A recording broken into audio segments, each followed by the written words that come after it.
Pasamos al video 4 de esta clase 3 y vamos a analizar rápidamente lo que nos faltó, que eran las características del potencial de acción, y vamos a comparar el potencial graduado con el potencial de acción y explicar lo que es el periodo refractario.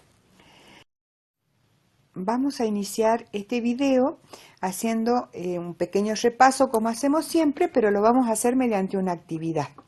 Entonces, ustedes, por favor, esta tablita que tenemos acá, la copian en una hoja, ¿sí? Y la vamos a ir llenando a medida que vamos viendo el video, ¿sí? Entonces, la pueden ir llenando a lo largo del video, o podemos llenar una parte ahora al principio y otra y después completarla al final.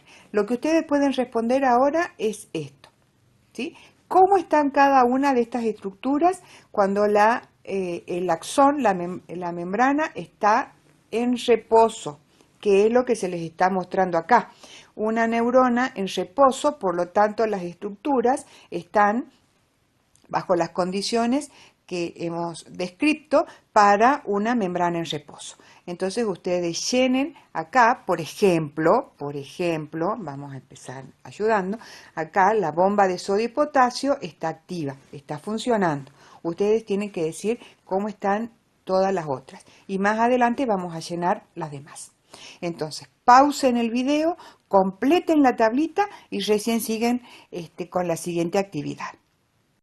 Acá volvemos con la diapositiva en la que decíamos que teníamos un estímulo, por ejemplo, una molécula química que abría un canal con puerta de ligando y se producía un potencial graduado. Sabiendo que pueden sumarse, digamos que se producen distintos potenciales graduados y que de acá llegan varias veces varios estímulos que se van a integrar, se van a sumar aquí en esta zona, en la zona gatillo o cono axónico, y si llega al umbral, que puede variar el umbral, pero pongamos que es de menos 55 milivoltios, como dice esta diapositiva. Entonces, llegamos a esta zona 2, ¿sí? Desde la zona 1, que es todo esto, la que recibe el estímulo, a la zona 2, donde se integran todas estas señales, y si llegamos a menos 55, llegamos al umbral, en lugar de haber este cambio pequeño y local, que son los potenciales graduados, va a haber un cambio brusco y general que afecta a toda la neurona y al que vamos a llamar un potencial de acción. Esto es lo que vamos a estudiar ahora, que es un potencial de acción, ¿sí? Estos son potenciales graduados, ¿no? Pero nosotros ahora vamos a ver qué es un potencial de acción. En esta explicación, que es fundamental para entender lo que es un potencial de acción. En esta figura tenemos acá los canales de sodio con puerta de voltaje. Y acá tenemos los canales de potasio con puertas de voltaje. ¿Qué ocurre cuando llega a la zona gatillo, ¿sí? La suma de todas estas despolarizaciones? ¿Qué ocurre? Muy bien, se van a afectar los canales con puerta de voltaje. ¿Por qué? Porque esta zona o cono axónico tiene una gran densidad de canales de sodio, canales de sodio con puerta de voltaje, la mayor densidad, y todo el axón tiene distribuido gran cantidad de canales de sodio y de potasio con puerta de voltaje. Entonces, ¿qué estímulo afecta a esta zona? La despolarización o hiperpolarización que llega. para que haya un potencial de acción, tiene que llegar una despolarización de al menos tiene que llegar la despolarización a menos 55 milivoltios. En ese caso, se van a abrir los canales con puerta de voltaje, como vemos acá. Entonces, cuando llega la despolarización, va a llegar desde aquí. ¿Y qué es lo que va a ocurrir? Miremos, ¿qué es lo que tenemos cuando llega la despolarización? Tenemos canales de sodio y de potasio cerrados, ¿sí? Cuando llega este estímulo, que se ha hecho más positiva, ha llegado a menos 55 el voltaje del interior de la célula, entonces se acuerdan que este estímulo servía para activar a ambos tipos de canales. Pero el canal de sodio es rápido, mientras que el canal de potasio es lento. Entonces, llega la despolarización, rapidísimo se abre el canal de sodio, se abre y comienza a entrar sodio, entonces se despolariza más, pero miren, el canal de potasio sigue cerrado, porque es lento.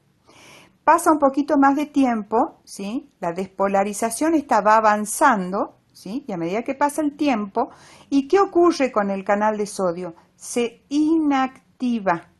Este sigue cerrado, el de potasio. Y como está inactivado, no se puede abrir, porque antes de abrirse tiene que cerrarse de nuevo, ¿recuerdan? Pero está inactivado.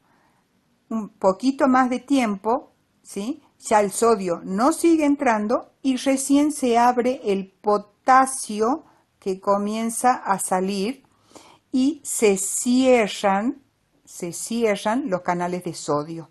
Entonces se repolariza la célula.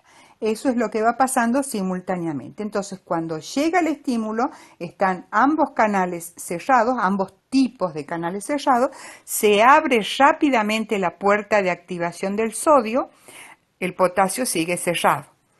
Luego se cierra la puerta de inactivación del sodio y queda el canal inactivado, el potasio sigue cerrado. Y luego se abre el potasio y se cierra el canal de sodio. Entonces, hemos tenido, cuando ha llegado el estímulo, una despolarización en ese lugar y luego una repolarización. Hemos visto entonces qué es lo que va ocurriendo cuando llega un estímulo que alcanza el umbral en los canales, ¿sí? Es esto que está aquí. Esto que está aquí. Veamos qué pasa con el potencial de membrana mientras está. Entonces, estamos en una etapa 1 acá, comenzamos en la que estamos en el potencial de reposo, menos 70 por ejemplo. Llega el estímulo, ven acá, lo tienen con una flecha chiquitita, y ese primero va a generar un potencial graduado. Si esos potenciales graduados se suman y llegan hasta el umbral, entonces se van a abrir los canales de voltaje, los canales de sodio con puerta de voltaje que están en la zona gatillo, y entonces esto va a hacer que entre sodio, ¿sí? Va a comenzar a entrar sodio, y eso va a lograr, fíjense que el canal de potasio sigue cerrado y va a entrar sodio. Entonces se van a despolarizar los canales vecinos también y va a haber una onda de despolarización que va a hacer que todo el axón, toda la zona, tenga un cambio brusco, ¿sí? Se va, como entra el sodio, se dispara hacia el potencial de equilibrio del sodio, ¿se acuerdan? Más 60. Entonces, se disparó hacia 60, pero no llega a 60 porque ya hasta este momento se han abierto los canales de potasio, el potasio comienza a salir, ¿sí? Y como comienza a salir, la célula comienza a hacerse más negativa en el interior, más negativa en el interior y se repolariza, lo que llamamos la etapa 3. Y como el potasio puede demorar en cerrarse, el canal de potasio puede demorar en cerrarse, incluso puede haber una hiperpolarización. Ahí luego están cerrados ambos canales, comienza a funcionar de nuevo la bomba de sodio y potasio y recuperamos el potencial de reposo. Entonces, un potencial de acción se lo representa en un eje de coordenadas, representamos los cambios en la diferencia de potencial y esto se llama una espiga.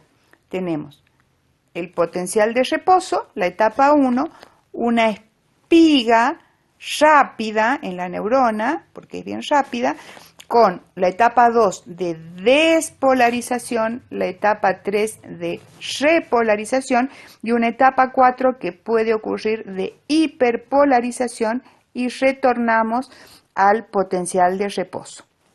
El potencial de acción, entonces si llegamos al umbral, se dispara. Es un cambio brusco, ¿sí? Es un cambio brusco y que va a afectar a toda la neurona y se representa como una espiga. Es muy rápido. ¿Qué característica importantísima siguen los potenciales de acción? ¿Qué propiedad, perdón? La ley del todo o nada. Es decir, si se llega al umbral, se dispara un potencial de acción. Es inevitable, se va a disparar un potencial de acción y ese potencial de acción se va a propagar por todo el axón, por toda la neurona. Es general. Si no se llega al umbral, es decir, es subumbral el estímulo, no se produce el potencial de acción. No se va a producir. Si llegamos al umbral y se produce, va a llegar a esta amplitud, ¿sí? Es decir, que si el estímulo o el potencial graduado llega a menos 55, voy a producir un potencial de acción así como el que tenemos acá graficado.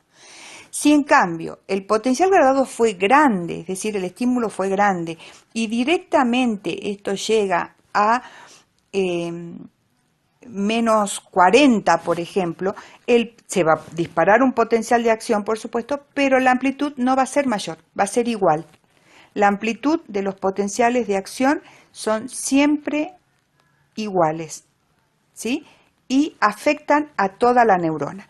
Es decir, que el potencial de acción, la amplitud del potencial de acción no varía con la intensidad del estímulo, ¿sí? Son siempre iguales, tienen la misma amplitud, aunque el estímulo sea más intenso. Esto es lo opuesto al potencial graduado, cuya amplitud varía de acuerdo con la intensidad del estímulo.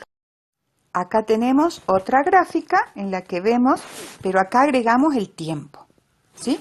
Fíjense, entonces, estamos con el potencial de reposo, ¿sí? Hay un estímulo, un potencial graduado pequeño que se suman, llego al umbral, se dispara el potencial de acción, acá se hiperpolariza y luego voy recuperando el potencial de reposo. Fíjense qué es lo que dice acá, estoy en reposo. ¿Quiénes están actuando? Los canales de fuga, sobre todo los de potasio porque hay muchos más. Acá se despolariza porque se han abierto los canales de sodio. Cuando llego a la máxima amplitud, ¿qué ocurre ahí? ¿Por qué ya no subo más? Porque los canales de sodio acá se han inactivado, no entra más sodio y comienza a salir potasio, es decir, se abren los canales de potasio. Como el potasio no entra a la célula, sino que sale, se va repolarizando la célula y hasta que recupera su potencial de reposo. ¿Cuánto tarda esto? Depende, pero en una neurona grande, ¿sí?, esto es muy rápido. Se habla de 1 milisegundo, ¿sí?, o 2 milisegundos. Piensen, todo eso ocurre en 2 milisegundos, ¿sí? A las neuronas, que hay algunas neuronas que son más rápidas, 1 milisegundo. Todo eso se produce en 1 milisegundo. Agreguemos ahora en esta clase un concepto muy importante, que es el concepto del periodo refractario, ¿sí? Periodo refractario que puede ser absoluto o relativo. Veamos primero el periodo refractario absoluto, ¿sí? El periodo refractario absoluto. ¿Qué abarcaría este periodo? ¿Sí? En este periodo de acá. Este periodo de acá. ¿Qué es? Es un periodo, obviamente, es un lapso, un tiempo en el cual la neurona está despolarizándose. ¿Ven que está despolarizándose y luego empezó a repolarizarse? Durante este periodo, no importa cuántos estímulos yo envíe a esta neurona y no importa la intensidad, pueden ser súper intensos, la neurona no puede generar acá otro potencial de acción. No puede, ¿sí? Ahí, mientras estemos en este periodo, no puede generar esta neurona un segundo potencial de acción. Así, no, imposible. ¿Por qué? Porque acá recién se está despolarizando y acá se inactivaron los canales de sodio. Y recordemos que los canales de sodio no pueden abrirse hasta que se hayan cerrado. Es decir, cuando está inactivado el canal de sodio no puede abrirse. Primero debe cerrarse para poder recién volver a abrirse. Y acá todo este tiempo están inactivados, acá comienzan a cerrarse, pero no tengo suficientes canales de sodio cerrados, entonces un segundo estímulo en este periodo, no importa cuán intenso sea, no me genera un segundo potencial de acción. Por eso hablamos del periodo refractario absoluto. Veamos qué pasa aquí en este segundo dibujo, y acá estamos haciendo alusión a lo que pasa, en este periodo que está acá. ¿Ven? En este periodo, ¿sí? ¿Qué ha pasado? Ya está prácticamente repolarizada la neurona, le falta muy poquito para repolarizarse, y ya, ¿qué pasaría con los canales? Tengo los canales de potasio abiertos y los canales de sodio, ya muchos se han cerrado. Algunos están inactivados, pero muchos ya están cerrados. Entonces, si ocurriese un segundo estímulo, otro estímulo, en este periodo intenso, tiene que ser muy intenso, en algunos libros dice antinaturalmente intenso, un segundo estímulo, puede generar aquí otro potencial de acción, que sea muy seguido, pero tiene que ser muy intenso en este periodo. ¿Por qué? Va a tener que ser muy intenso para poder abrir esos canales de sodio que ya se han cerrado, que son algunos nada más. Entonces, va a costar más generar otro potencial de acción porque todavía tengo canales de sodio inactivados. Por eso el estímulo tiene que ser intenso. Y a este periodo, entonces, se le llama periodo refractario relativo, porque en ciertas condiciones podría generar un segundo estímulo, otro potencial de acción. Este concepto es muy importante. Muy bien, ¿qué ocurre una vez que la neurona se ha alterado y en la zona gatillo se alcanzó el umbral y se disparó el potencial de acción? ¿Queda ahí nomás en esta parte? Pues no, se va a propagar a lo largo del axón. Entonces, acá tenemos ya las dos propiedades específicas de la neurona. Hemos visto ya desde el principio que las neuronas son células excitables porque son capaces de alterar su potencial de membrana cuando son estimuladas. Esa es la primera propiedad. Y ahora estamos viendo la segunda, la conductividad o conductibilidad, que es la propiedad por la cual las células excitables son capaces de propagar esa alteración, esa excitación por toda la célula. En este caso, la neurona la va a propagar a lo largo de su axón. Acá tenemos estas dos propiedades, esto es muy importante. ¿Y cómo se va a propagar esta alteración, el potencial de acción? Esta alteración que comenzó acá, ¿para dónde se propaga? Bien, podría propagarse para ambos lados, ¿sí? Pero en realidad es unidireccional. ¿Por qué? Vamos a ver esto. Entonces, cuando la alteración llega acá al primer canal de sodio, el sodio va a comenzar a entrar, por aquí, se va a despolarizar esta zona y luego al despolarizarse se van a abrir los segundos canales de voltaje, ¿sí?, que están acá. Se va a despolarizar la siguiente zona que a su vez va a estimular a que se despolarice la siguiente y la siguiente. ¿Por qué no puede volver? Porque en esta zona, cuando se despolariza la segunda, estamos despolarizando acá, ¿sí? ¿Y por qué no puede volver la despolarización? Porque aquí los canales de sodio están inactivados. Es decir, se van inactivando y a medida que progresa va a ir avanzando siempre hacia la terminal del axón porque atrás van quedando inactivados los canales. Es decir, se abren, luego hacen que estos se abran y estos se cierran y se inactivan. Entonces se va a abrir el siguiente, este se inactiva. A medida que van quedando atrás, se vuelven a abrir, pero ya la onda de despolarización pasó. Y entonces decimos que la propagación es unidireccional y que además es centrífuga, es decir, se aleja del centro. Y entonces ahora relacionemos cómo sería el circuito de la despolarización, el circuito regulatorio que se produce durante la despolarización de una neurona. ¿Sí? Recordemos que vamos a iniciar con un estímulo tal que abra los canales de sodio con puertas de voltaje. ¿Sí? Acá yo les pongo al principio.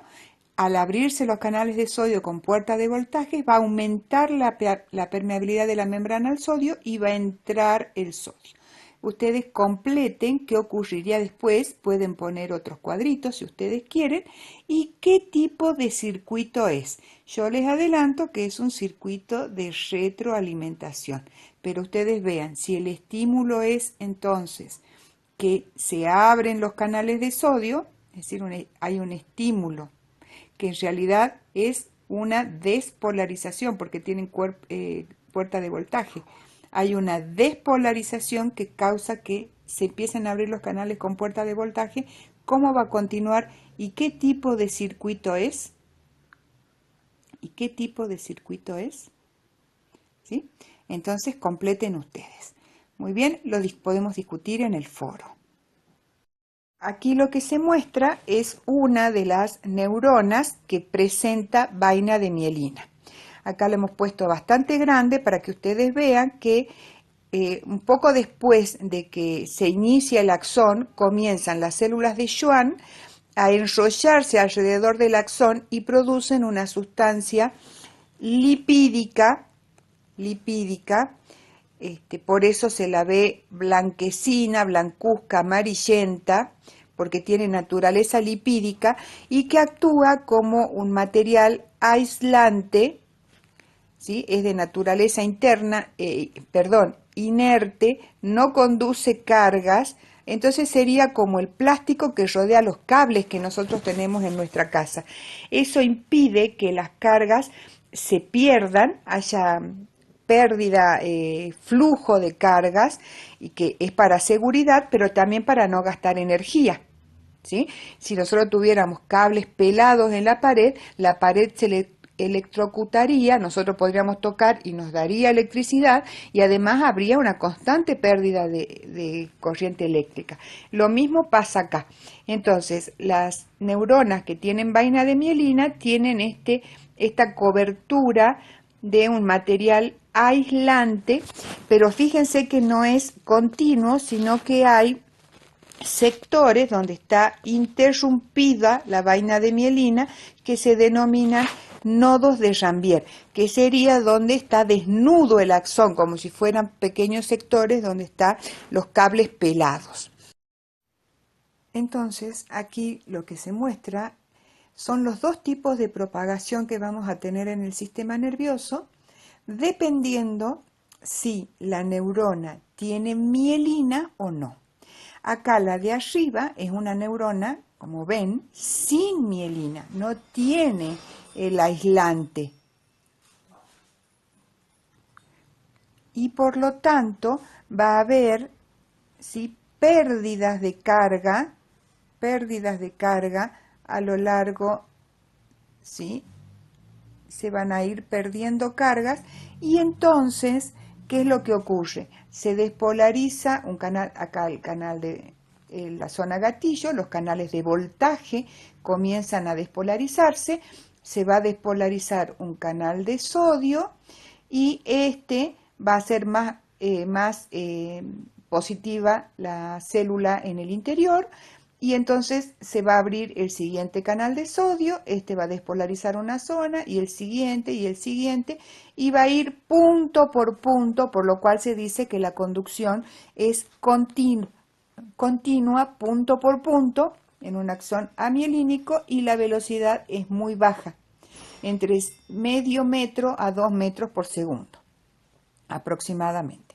¿Qué pasa con el axón mielínico? Acá tenemos los nudos de Rambier, o nodos de Rambier, ¿sí? ¿Qué es lo que ocurre? Acá se despolariza, vamos a poner un color más fuerte, se despolariza en la zona gatillo, se abren los canales con puertas de voltaje, entran cargas positivas acá, y por supuesto estas cargas se van a mover. Pero acá, como no hay pérdidas por el material aislante, esa pequeñísima propagación ya se va a hacer sentir cerca del segundo nodo de Rambier, y basta para abrir los canales de voltaje que están solamente en los nodos de Rambier. En toda la zona entre los nodos no hay canales de sodio. Entonces, como esto está aislado, el potencial de la despolarización va a saltar de un nodo a otro, y se llama conducción saltatoria, que es muchísimo más rápida. Hasta 100 metros por segundo se habla en algunas neuronas de gran diámetro, 120 metros por segundo. Entonces, ¿se acuerdan que habíamos dicho que la velocidad depende del diámetro del axón y de la presencia de mielina? Acá explicamos lo de la presencia de mielina y por qué el diámetro.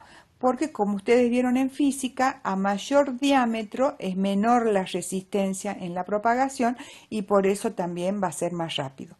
¿Cuáles neuronas son rápidas? Bueno, las que tienen que llevar o las que llevan información que se necesita rápidamente, donde hay reflejos, todo lo que la que tiene que ver con el tacto, por ejemplo, cuando nos tocan, con la presión, y otras neuronas cuya información, fíjense que viaja rápido, de todos modos, nosotros no medimos 2 metros, ¿no?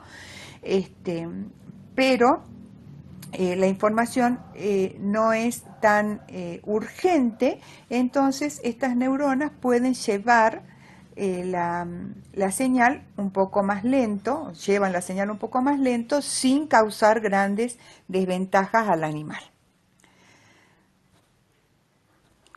Acá se ve una animación que les he bajado, cómo sería la propagación en una neurona amielínica y una neurona con mielina, ¿sí? Fíjense que salen al mismo tiempo, pero en la mielínica llega hasta la terminal axónica muchísimo más rápido, ¿sí? Esto es muy interesante porque muchas enfermedades del sistema nervioso tienen que ver con problemas en la mielina, es decir, la mielina se deteriora o va desapareciendo, entonces hay zonas. Las zonas que quedan sin mielina no tienen canales de sodio con puerta de voltaje y por lo tanto la conducción se hace muy lenta o no se puede conducir, llevando a la paralización o a la pérdida de funciones. Las enfermedades desmielinizantes son terriblemente discapacitantes y ocasionan la pérdida de muchas funciones y algunas hasta la muerte. También esto podemos razonarlo y ver y asociar que esto pasa con los niños muy pequeños que en algunas partes de su sistema nervioso no han terminado de formar la capa de mielina y por lo tanto tienen los reflejos un poco lentos, son un poco torpes por ahí para asir, ¿sí? Quieren tomar el vaso o la comida y no calculan bien, es por parte del aprendizaje que les falta y también es porque están terminando recién de hacer sus capas de mielinas en las neuronas, que van a hacer que la conducción sea mucho más rápida y por lo tanto la respuesta sea más veloz y más precisa. Muy bien, para terminar, ahora podemos completar la actividad que habíamos empezado, en la que ustedes solamente podían hacer lo que ocurría durante la etapa de reposo. Ahora van a poder llenar qué es lo que ocurre durante la despolarización con los canales, ¿sí? Durante la despolarización, luego en el punto acá más alto, cuando llegamos al máximo de amplitud, luego tenemos acá durante la repolarización, ¿sí? Y también les pregunto qué ocurre durante el periodo refractario absoluto, acá, y el periodo refractario relativo. Así que hagan esto para ver cómo ha ido la comprensión de estos temas y de paso aprenderlos, repasarlos, memorizarlos y relacionarlos. Recapitulemos entonces los conceptos principales de este video. Hemos visto los potenciales de acción o impulsos nerviosos y decimos que son señales eléctricas, ¿sí? Que son una onda de despolarización que se propaga por el axón seguida por una onda de repolarización. Recuerden que son señales que se propagan de manera unidireccional, ¿sí? Y que se propagan sin decremento, es decir, no son como los potenciales graduados, sino que no se pierde la intensidad de la señal. Siguen la ley del todo o nada, es decir, si no se llega al principio al umbral, no se produce potencial de acción, pero si se llega al umbral, se van a producir impulsos nerviosos o potenciales siempre con la misma amplitud en la neurona. La despolarización se debe a la entrada de sodio a la neurona y la repolarización se debe a la salida de potasio. Los periodos refractarios se producen debido a que los canales de sodio tienen una puerta de inactivación y un periodo en el que permanecen inactivados y no pueden abrirse de nuevo hasta que se cierren adecuadamente. Y por último, la velocidad de la conducción en las neuronas depende del diámetro del axón, recuerden, a mayor diámetro, mayor velocidad y a la presencia de mielina, que las neuronas mielinizadas conducen a mayor velocidad que las amielínicas. Muy bien, nos vemos en el próximo video.